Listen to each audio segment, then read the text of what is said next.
여러분 반갑습니다. 역사탐정입니다. 오늘은 지난번에 거북이를 통해서 설명드린 데 이어서 오늘은 모계를 중점으로 이렇게 설명드리는 시간을 갖도록 하겠습니다. 이 가락국의 토제 방울에 있는 6개의 그림은 그냥 떠오르는 대로 무작위로 그린 것이 아니라 일정한 체계를 가지고 설명하려고 했던 것을 알 수가 있습니다. 그렇기 때문에 이 영상의 제목을 가락국 토제방울은 역사 교과서였다. 또 혹은 시조를 나타내는 족보였다. 이렇게 말을 할 수가 있겠습니다. 자, 그럼 다음 영상을 보시겠습니다.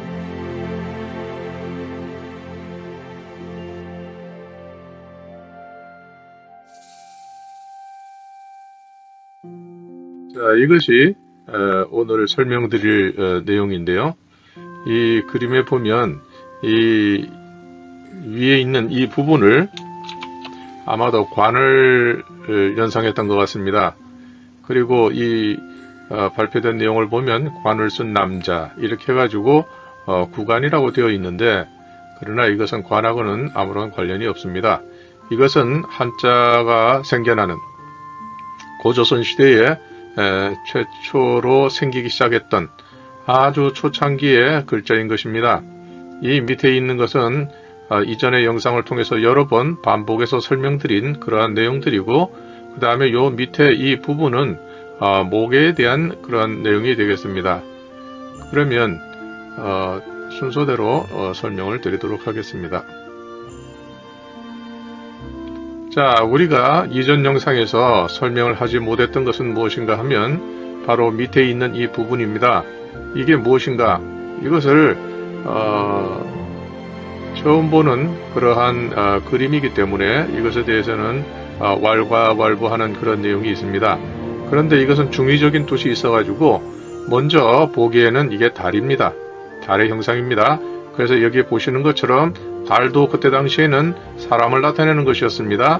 그래서 월, 그 다음에 오늘 우리가 발음하는 이 기자는 그때 당시엔 사라고, 사 혹은 자, 이렇게 아들자 이렇게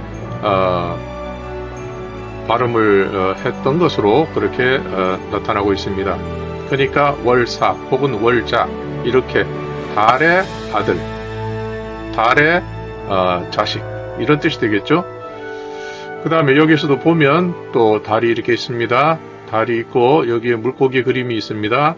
그 다음에 여기에는 쟁반같이 이렇게 되어 있는데, 실제로 이것은 달이 여기 위에 있기 때문에 이것은 누에로 이렇게 볼 수가 있을 것입니다.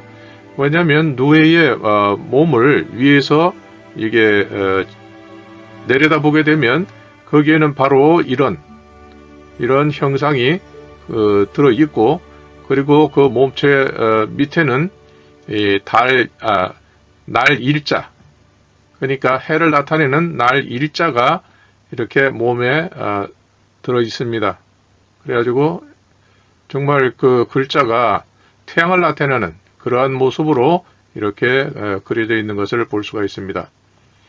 이미 그 삼신을 설명하면서 그 내용은 그 사진이나 이런 것은 거기에 들어있는 것으로 제가 기억을 하고 있습니다. 궁금하신 분들은 그 내용을, 삼신 내용을 한번 살펴보시면 그 설명란에 거기 들어있으니까, 링크가 되어 있으니까 그것을 따라서 들어가서 보시면 되겠습니다. 그래서 오늘 설명드릴 그 부분은 바로 제일 첫 번째가 요 부분하고, 그 다음에 두 번째는 이것, 세 번째는 이렇게 포함해서 이렇게 되고, 네 번째는 여기 있는 이 달, 월, 이렇게 되겠습니다.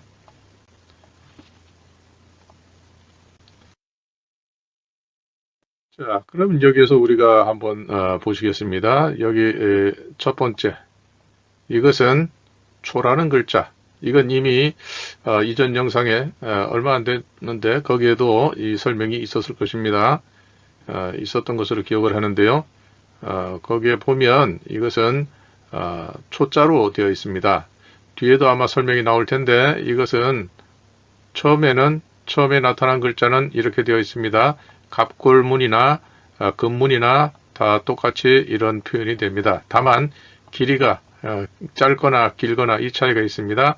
그래서 이렇게 표현된 것도 있고 길게 내려와서 이렇게 표현된 것도 있습니다. 때로는 이것이 내려와서 이렇게 어긋나게 표현되는 것도 발견이 되기도 합니다. 그래서 이거는 뜻이 초라는 글자입니다.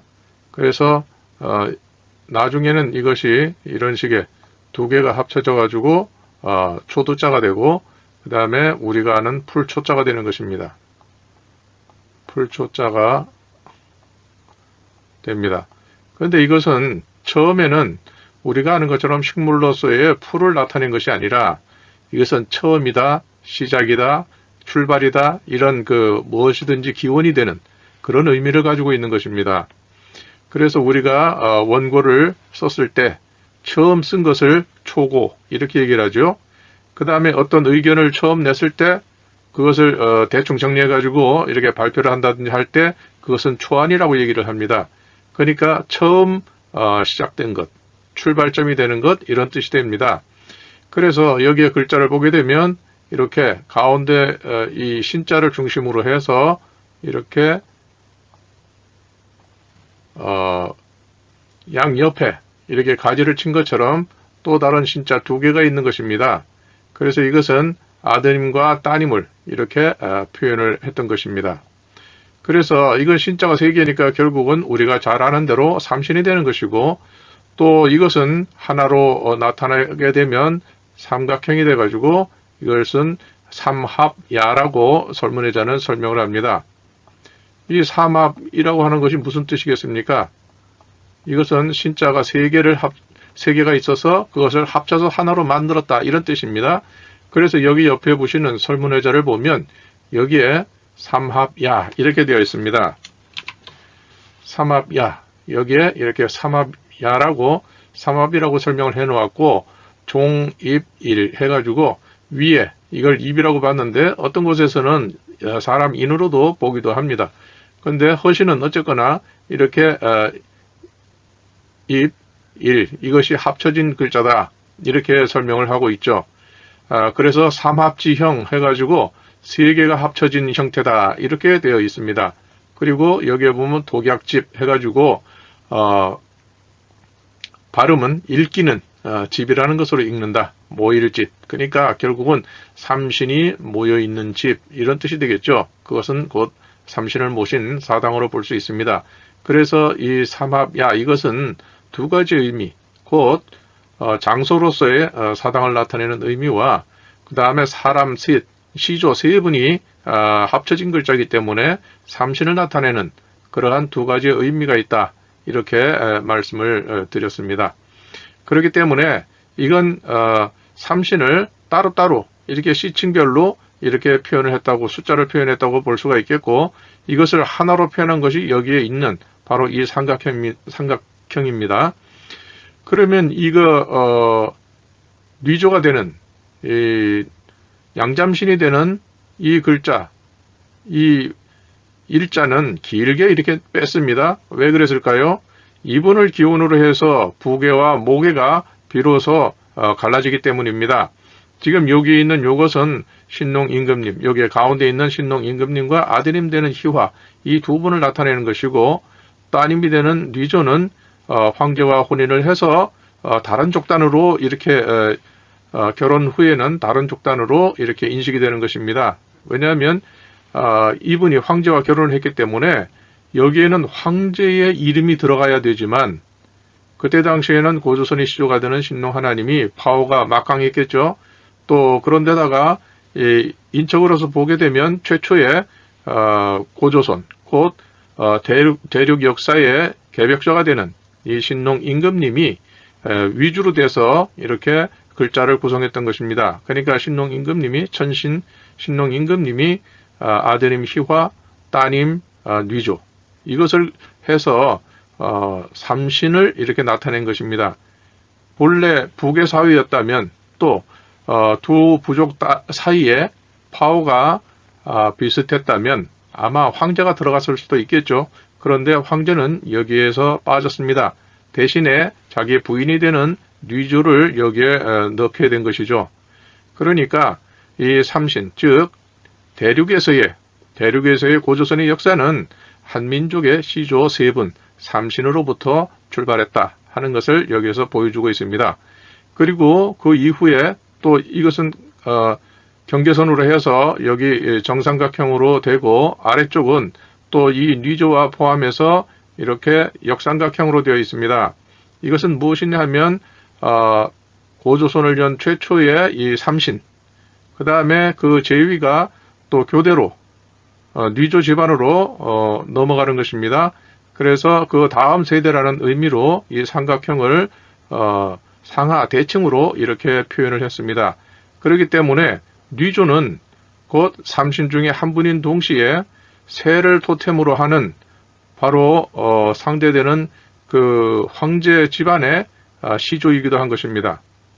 그래서 이 황제 집안의 그 뉘조의 아들들은 이 뉘조를 원래 이것은 누에를 상징해야 되는데 누에를 자기네들이 새를 토템으로 했기 때문에 새족의 시조다 해가지고 누에와 또 새의 두 가지의 특징을 가진 그러한 모양으로 이렇게 상형 문자를 만들게 됩니다.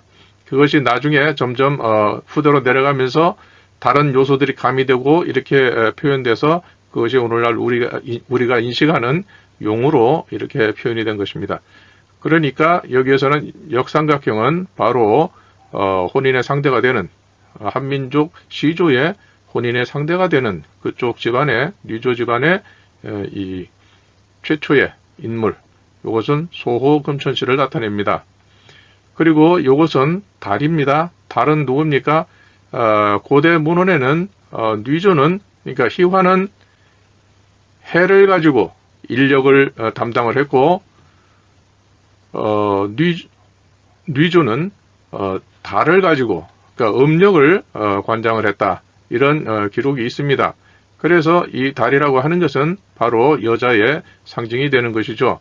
그러니까 여기서부터는 원래대로 한다 그러면 여기에서는 한민족 삼신이 되는 이 삼각형에서 역삼각형이 됐기 때문에 그 다음에는 다시 한민족 계열의 후손의 이름이 들어가야 하는데 여기서는 그대로 이렇게 뉘조 모계 쪽에 상징이 되는 이 달을 이렇게 표현을 했습니다. 그러니까 이것은 앞에 두 개의 그 남근과 그 다음에 거북이는 바로 북의 한민족의 북해를 나타낸 것이고, 여기에서는 한민족의 북해에서 모계로 넘어가는 이 과정을 여기에 과도기로서 이렇게 설명을 하고 있는 것입니다. 자, 그렇기 때문에 여기에서 보면 이 초라고 하는 글자가 항상 이렇게 후손들이 귀하게 받들고 모시는 그런 지표가 되었습니다. 그래서 여기에 이 장대를 쥔 인물이 장가를 가면서 이것을 새긴 예기를 만들었는데, 거기에 이 인물이 쥐고 있는 것이 바로 가운데 직선으로 되어 있는 신농 하나님과 그 다음에 여기에 또 이 두 분 아드님 따님을 나타내고 있습니다.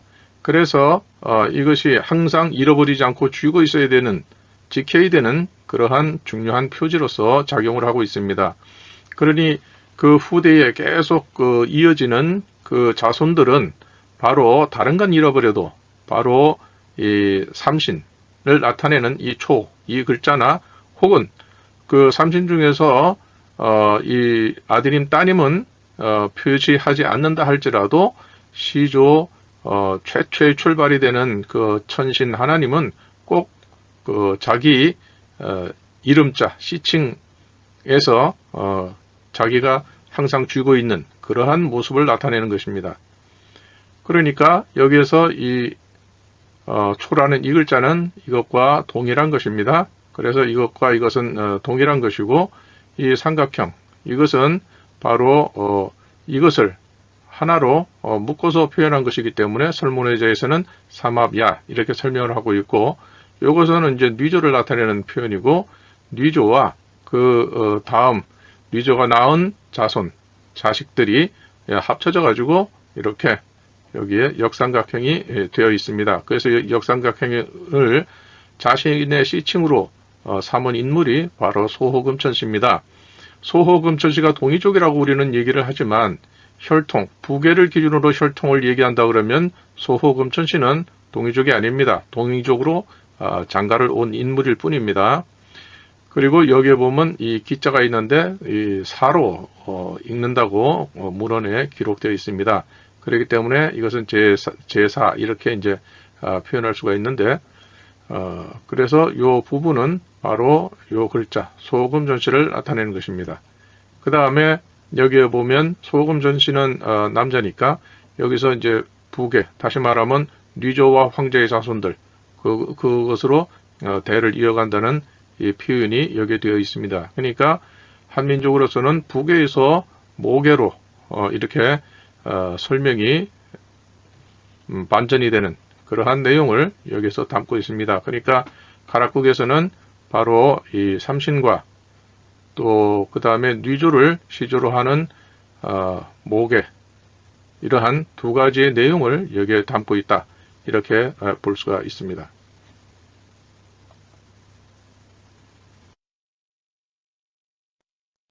자, 여기서 아까 설명드린 대로 이것은 바로 초라는 글자에서 하나, 최초의 가장 중요한 하나님, 천신 하나님의 그 신자를 이렇게 쥐고 있습니다. 이것은 거북이에서 제가 설명을 했기 때문에 이것은 일목국이라는 산해경의 내용과 직접적인 관련이 있는 그러한 내용이 되겠습니다. 자, 여기서도 보면 바로 이렇게 여기에 쥐고 있습니다. 이거 초자를 쥐고 있습니다. 그래서 자신이 이 삼신을 이은 후손이라는 것을 이렇게 표현을 하고 있고, 마지막에 끝에도 역시 또 자신이 이 삼신을 이은, 정통성을 이은 사람이다, 이렇게 표현을 하고 있는 것입니다. 그리고 이 부분은 족보가 새겨진 세자루, 보정시에서 발견된 그 세자루의 청동창, 거기에 있는 인물인데 그 중에 5대째의 그 인물이 여기에 금문으로 이렇게 새겨져 있습니다. 이것은 제가 몇 번 그 족보가 새겨진 청동창, 그 족보와 함께 이렇게 비교해서 설명을 드린 적이 있습니다. 여기서는 생략하겠습니다. 자, 여기서도 보면 이건 상자입니다. 상이라고 하는 것은 제사를 지낸다는 뜻입니다. 그리고 이것은 사람의 시칭이기도 합니다. 이 상자인데 지금 여기 보면 이렇게 초를 그려놨습니다. 즉, 이 인물은 그래서 상작부주 해가지고 상이라는 사람이, 그러니까 첫째 아들이 아버지 고향 정옥 임금님을 위해서 이 청동기 기물을 만들어 바칩니다. 이런 표현이 됩니다. 즉, 아버지 알씨, 여기 중국 학자들은 이것은 자기네 발음으로 해서 부정 이렇게 얘기를 하죠. 그래서 상작부정 이렇게 하는데 우리는 부주, 구술주 이렇게 얘기하거나 알이라고 표현하는 것이 우리의 방식입니다. 구술주자를 이렇게 씁니다. 그렇기 때문에 여기는 천신 하나님만을 붙들고 있고, 여기서는 천신지신 다 합쳐가지고 이렇게 양쪽의 족단을 대표하는 그런 인물이라는 것을 여기에 표현을 하고 있습니다.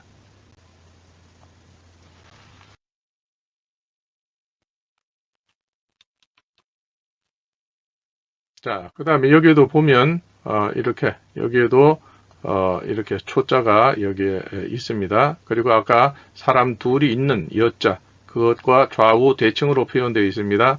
이것은 그 앞에 이쪽에 두 사람이 있었던 그것과 대비되는 상하 관계가 있는 그러한 이 시칭이다, 이렇게 볼 수가 있습니다. 여기도 또 초자가 있죠. 자, 여기에서도 역시 초자가 있습니다. 여기서도 초, 이 삼신을 모신 사람, 그리고 이 초 자체를 시칭으로 그렇게 삼은 인물입니다. 그래서 초가 작, 종 해서 이 종이라는 인물을 위해서 이 청동기물을 만들어서 드립니다. 이런 뜻이 되고, 자, 여기서는 최초의 초자는 이렇게 됩니다. 그리고 또 이것이 그 후대가 되면 그 상하대칭으로 돼서 뒤집어서 이렇게 되는 것입니다. 그래서 이것은 초자가 뒤집어진 것으로 이것보다 후대의 표현이라는 것을 알 수가 있습니다. 자, 여기서 백어, 그러니까 백부, 어씨가 만들었다. 이건 만들 작자고, 만들었다. 보배로운 청동기물을 만들었다. 이렇게 되는 것인데, 여기에 보배부자, 여기 보면 여기에도 이렇게 이 초자가 뒤집어진 초자, 이것이 그대로 여기에 들어 있습니다. 그러니까 이만큼 그 중요한 그런 개념이다 하는 것을 알 수가 있습니다. 이런 초자가 들어있는 그런 우리의 유물이 뭐가 있느냐. 대개 이것을 사람들이 무슨 문양이다 이런 식으로 이해를 했기 때문에 이것에 대한 관심이 그렇게 없었을 것입니다. 이것이 다 이 토기 안에 다 이렇게 차 있습니다. 이것은 무엇입니까? 바로 삼신의 후손들이, 그러니까 이 토기를 만드는 그 시대에 우리는 이 삼신의 자손들이다. 이 표식을 여기에 이렇게 잔뜩 해놓은 것입니다. 왜 그런가 하면은 고대에 가장 중요했던 일, 국가지대사는 제사와 융이라고 그랬어요. 그러니까 나라에서 가장 큰 일은 제사를 드리는 것과 군대라고 이렇게 말을 했습니다. 그러면 제사를 지내려면은 이 자기의 족보를 잘 알아야 되고, 그 족보도 자기의 북의 혈통과 목의 혈통을 동시에 구별해서 그것을 챙겨서 제사를 드려야 하기 때문에 자기의 정체성에 대해서는 분명한 인식을 가져야 했던 것입니다. 자, 말씀드린 대로 이것이 이때 당시에는 이렇게도 표현이 되고 짧게도 표현이 되었습니다. 이런 식으로도 표현이 됐습니다. 그러니까 이것이 마치 새가 막 눈 내린 어떤 밭이라든지 거기에서 막 놀다가 하다 보면 이런 발자국들이 많이 남아 있습니다.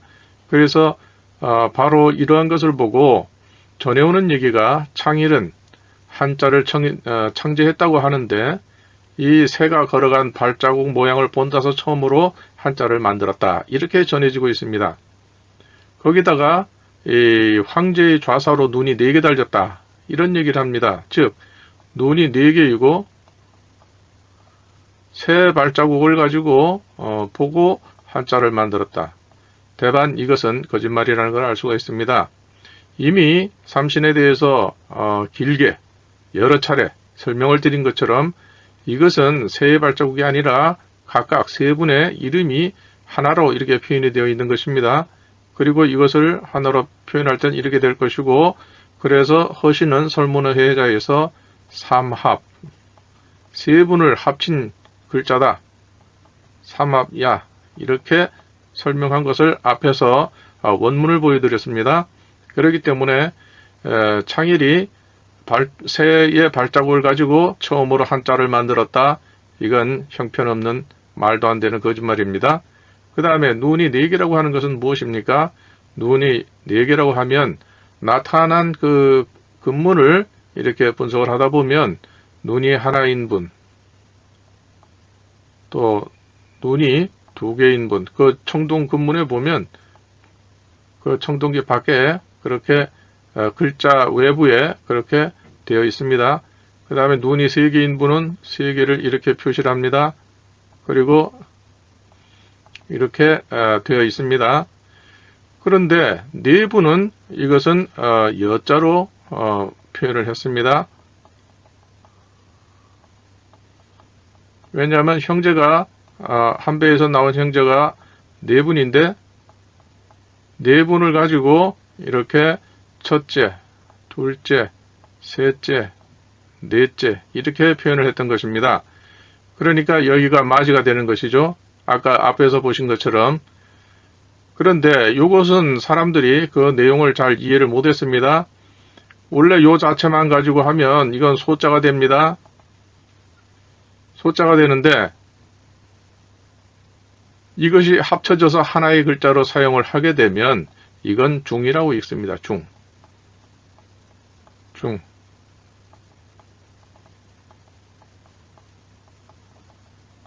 셋을 그렇게 얘기를 합니다. 사람 셋이 모이면 중이라고 합니다. 짐승은 군이라고 합니다. 그래서 군중 할 때에는 이 중이라고 하는 것은 사람이 세 명이 이렇게 세 명을 나타내고 이것이 어떤 집합제 때 이런 숫자의 시작이 된다고 봐서 군중 이렇게 표현을 합니다. 그러니까 별도로 따로 하게 되면 이건 소자가 되는 것이지만 이것이 붙어가지고 하나의 글자로 나타나게 되면 이것은 중자가 되는 것입니다. 즉 이 사람은 셋째라는 뜻이 됩니다. 그러니까 네 형제 중에서 첫째, 둘째, 셋째 이렇게 표현을 하고 이 여자는 남은 여목이다. 남은 눈이다. 이런 표현으로 그렇게 근문에 나타난 것입니다. 따라서 우리가 여기에 보는 그 전해오는 신화에서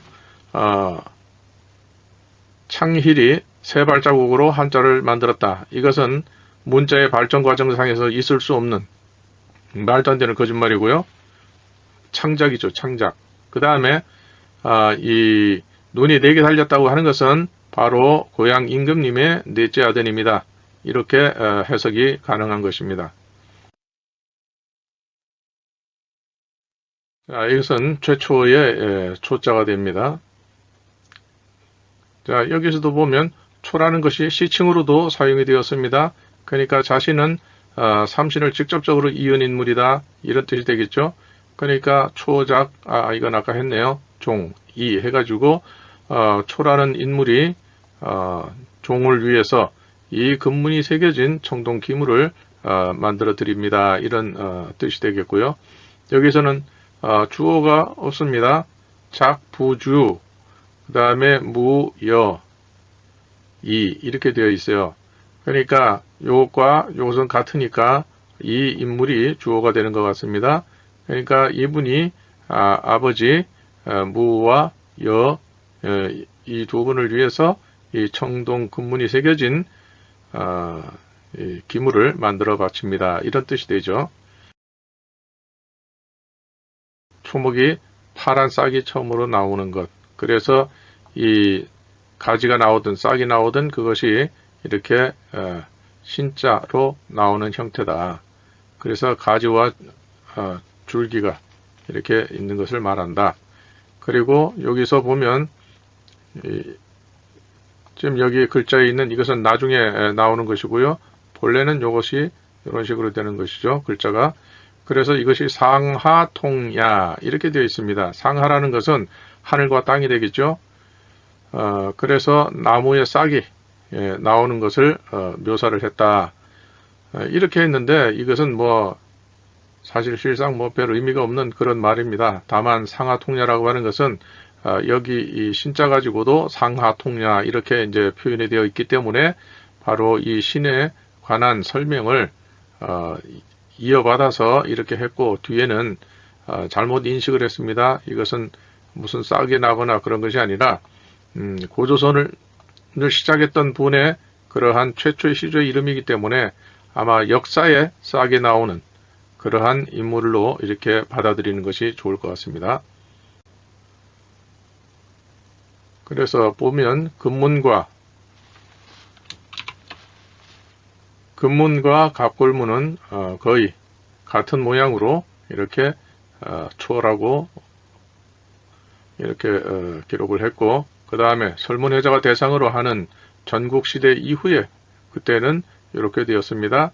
그래서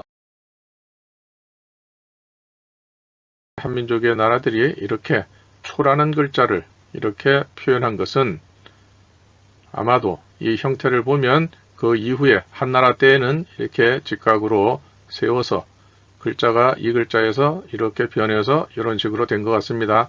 그렇기 때문에 이 신라 금관은 바로 한나라 때의 글자를 반영을 해서 최초의 삼신의 자손이라는 것을 이렇게 금관으로 표현을 했다. 이렇게 볼 수가 있습니다. 자, 여기서도 보면 신이라는 글자, 이분이 가장 중앙에 있는 삼신 중에 시작이 되는 분이죠. 가장 원조가 되는 천신 하나님입니다. 그 다음에 그 아드님과 따님을 이렇게 표현을 한 것이죠. 그리고 요 위에는 알을 나타냈고 요 뾰족한 것은 불꽃을 나타냅니다. 그래서 삼신을 나타내는, 그리고 그 자손들이 공유할 수 있는 바로 알과 불, 이 기본 개념, 이것을 이 금관은 충실하게 표현을 했다 하는 것을 알 수가 있습니다. 그리고 여기에 달려있는 이 고곡이라고 불리는 이것은 바로 뉘조를 나타낸다고 볼 수가 있습니다. 뉘조의 자손, 다시 말하면 모계로서 전해오는 그러한 모계로서의 그 후손들, 그것을 여기에 이렇게 표현했다. 그것을 알 수가 있습니다. 또 마찬가지로 신농 하나님이 최초의 태양이기 때문에, 해님이기 때문에 그 해를 토템으로 해서 자손들은 자신들이 해에서 태어났다고 하는 것을 자신의 정체성을 고백하는 것입니다. 그래서 이 금관에 보면 여기에 고곡과 함께 이 작은 동그란 이런 알들이 주렁주렁 달려 있습니다. 그만큼 그 자손들이 번성했고 이 금관의 주인은 그러한 자손들의 리더였다는 것을 이 금관이 증언하고 있는 것입니다. 이제 촬영을 해서 사진을 다시 보던 중에 이것을 발견했습니다. 여기에 보면 바로 여기에도 초자가 이렇게 들어있는 것을 알 수가 있습니다. 그 다음에 그 옆에 여기에도 보니까 이것도 또 새롭게 발견을 했습니다. 거기에는 초자가 있고 그 다음에 하나 또 더 이런 식으로 표현이 되어 있습니다. 그러니까 이 삼신의 다음 세대라고 하는 것을 여기에 표현해 놓았던 것입니다. 그래서 제가 이것을 보고 아주 깜짝 놀랐는데, 그러니까 이 백제 토기만을 보더라도 마찬가지로 고구려도 마찬가지겠죠. 고구려, 백제, 신라, 가야 이때 당시에 선인들은, 한민족의 선인들은 이러한 글자의 정확한 개념을 가지고 있었다. 자신의 정체성이 무엇이라는 것을 분명하게 알고 있었다 하는 것을 이 유물을 통해서 우리가 짐작할 수가 있습니다. 들여다볼 수가 있습니다. 물론 우리는 그것을 잃어버렸습니다만은, 그러나 이제라도 그러한 정체성의 확인을 우리가 새롭게 회복해야 될 때라고 생각이 됩니다. 자, 여기 보면 바로 이것이 이렇게 되고요. 이 옆에 있는 것이, 이것은 제가 의도하지 않았기 때문에 정확하게 이 사진을 못 찍었습니다. 여기에 보면 길게 이렇게,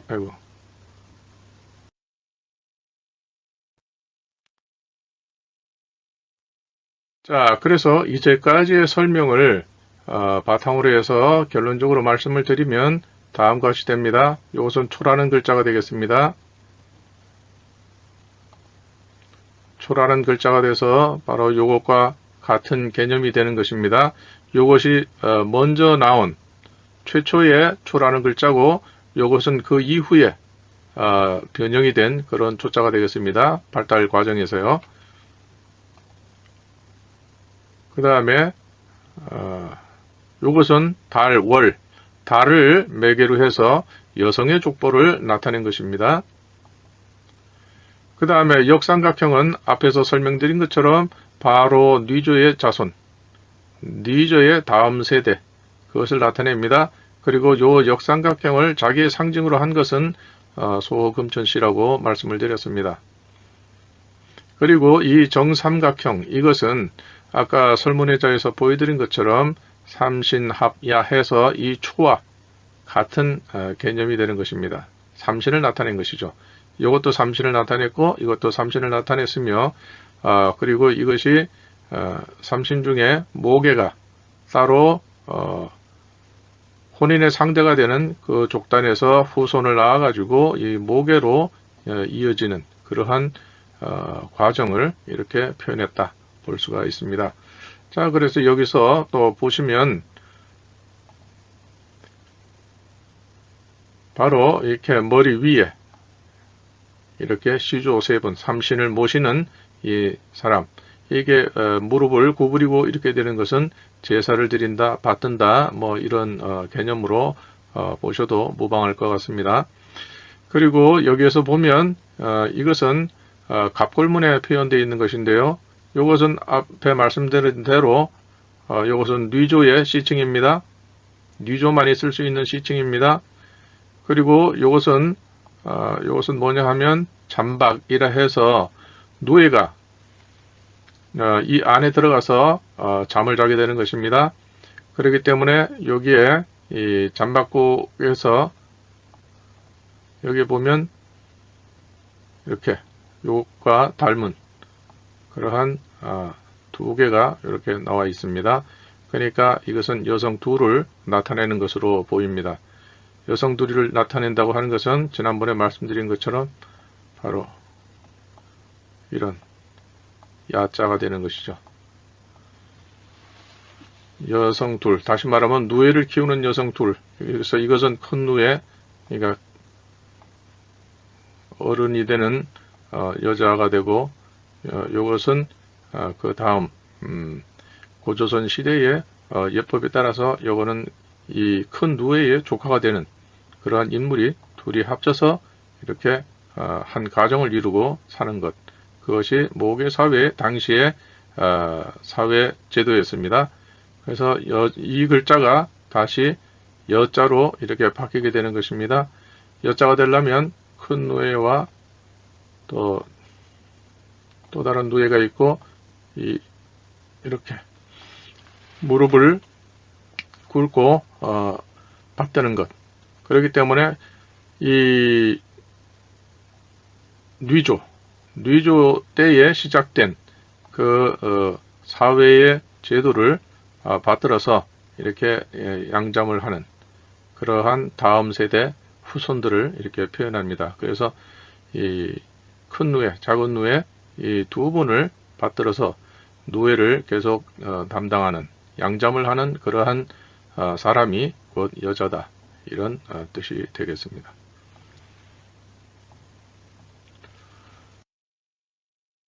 그 다음에 여기서 보면 이 세워진 이거는 신자입니다.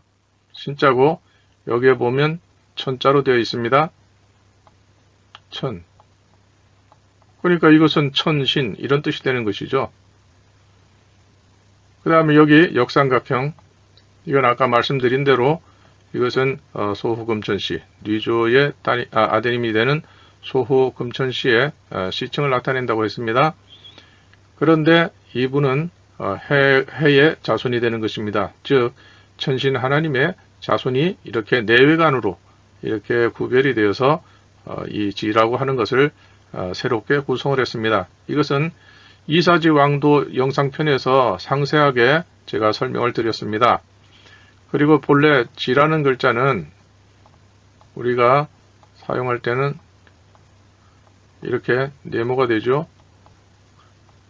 그런데 이것을 창의적으로 고대 문자를 복원을 해서 이것을 신자와 천자는 바로 신농 임금님의 직계,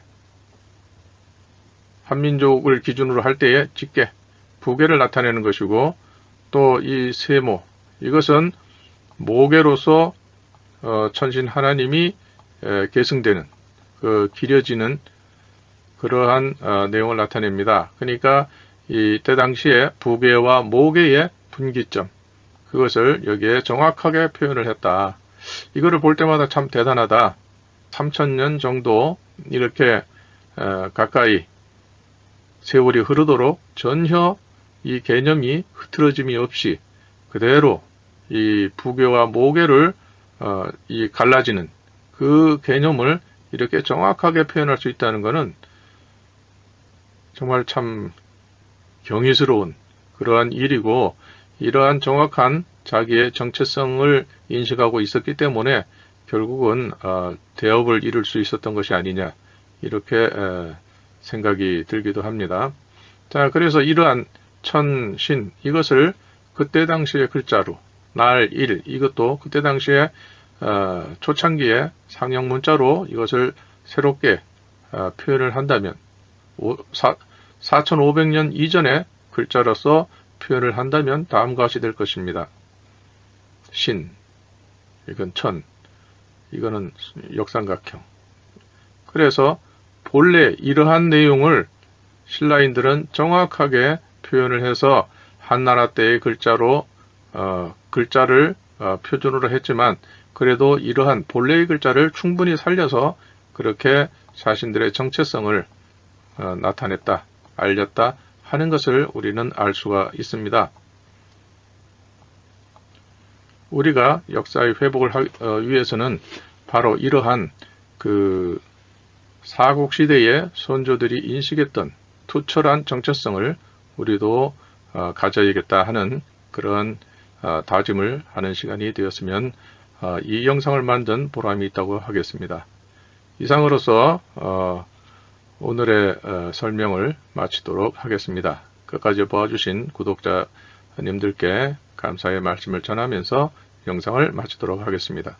고맙습니다.